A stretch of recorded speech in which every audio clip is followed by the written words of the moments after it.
চোখের তারায় প্রভু তোমায় ভালোবেসেছে। আল্লাহ রাসূলকে আমরা কেউ দেখেছি ভাই? দেখেছি তোমরা আল্লাহ রাসূলকে দেখেছো?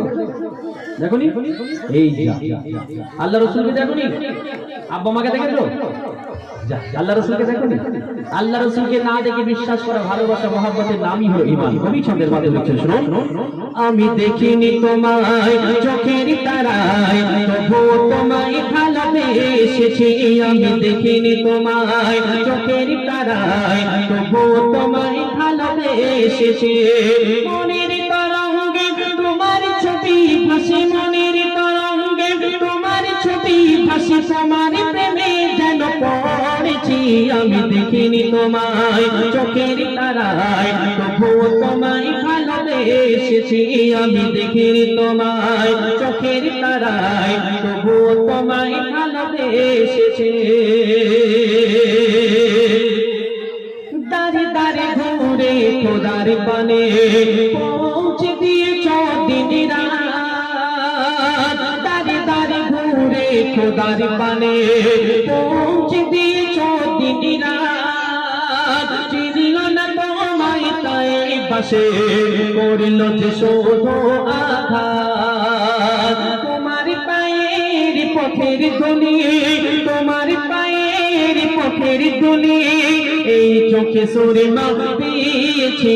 আমি দেখিনি তোমায় চোখের তারায় তবুও তোমায় ভালোবেসেছি। আমি দেখিনি তোমায় চোখের তারায় তবুও তোমায় ভালোবেসেছি। আল্লাহ রাসূল দুজনের বাদশা যখন উহুদের ময়দানে আল্লাহ রাসূল দুজনের বাদশা 50 জন সাহাবীকে বলেছিল, ওগো আমার সাহাবীরা, তোমরা ওই জায়গা থেকে এই যুদ্ধে যা কিছু হয়ে যায় ওই জায়গা থেকে তোমরা কেউ মরবে না। কিন্তু যখন দেখা গেল মুসলমানরা জয়লাভ করতে শুরু করেছে, তখন ওই 50 জন সাহাবী কি করলো? নিজের ঘাঁটি ছেড়ে মালমাত্রা গুড়াতে শুরু করলো। আর সেই সময় কাফিরের দল পিছন দিক থেকে আল্লাহ রাসূলের উপরে অ্যাটাক করে দিল। তখন কি ঘটলো? লিখছে শুনুন। উহুদের ময়দানে রক্ত ঝরালে দিন কায়েমের জন্য,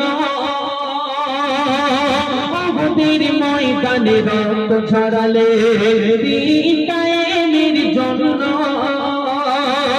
পাথর বুকে টানে মনুষ্য জাতি ছিল শূন্য।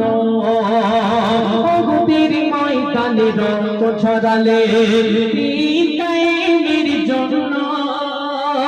পাথর বুকে টানে মনুষ্য জাতি ছিল শূন্য। শত জ্বালা সয়েছ তুমি, সেই কাহিনী শুনে কেঁদেছি। আমি দেখিনি তোমায় চোখের তারায় তবু তোমায় ভালোবেসেছি। আমি দেখিনি তোমায় চোখের তারায় তবু তোমায় ভালোবেসেছি। মনের তরঙ্গে তোমার ছবি ভাসে, তোমার প্রেমে যেন পড়েছি। আমি দেখিনি তোমায় চোখের তারায় তবু তোমায় ভালোবেসেছি। আমি দেখিনি তোমায় চোখের তারায় তবু তোমায় ভালোবেসেছি। একবার